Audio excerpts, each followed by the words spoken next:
Piccoli ma infidi sono la preoccupazione di molti e la notizia della sospensione del servizio gratuito di mappatura dei nei tra quelli offerti gratuitamente dalla Sanità Veneta ha suscitato una serie di dure reazioni. Dopo le polemiche la Regione ha così dovuto dare spiegazioni e le notizie, se da un lato confermano che da gennaio la mappatura dei nei non è più prevista a carico del sistema sanitario, spiega anche che la decisione non è di natura regionale ma nazionale. Non vi è stata però, spiegano, alcuna modifica o riduzione nell'offerta delle visite dermatologiche e di controlli per i pazienti con sospette lesioni pigmentate o nei o nevi, che continuano ad essere garantite in tutte le sedi pubbliche e ospedaliere del territorio regionale, secondo le modalità definite dalle singole direzioni sanitarie. L'entrata in vigore del nuovo tariffario nazionale dei LEA da gennaio ha infatti escluso la cosiddetta mappatura sistematica dei nei dalle prestazioni gratuite, ma se una persona presenta un nevo sospetto o qualsiasi altra lesione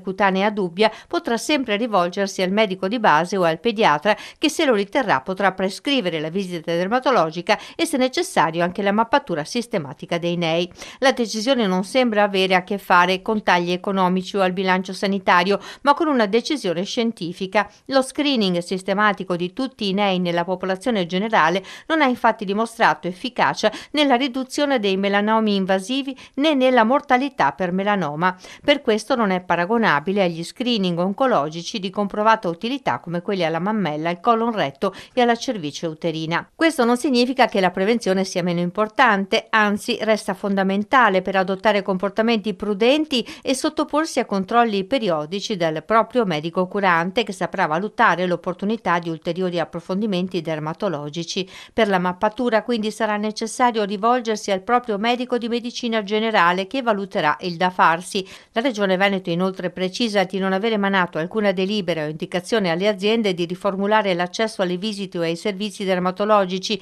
Alcune aziende sanitarie hanno però autonomamente introdotto percorsi organizzativi specifici sul proprio territorio.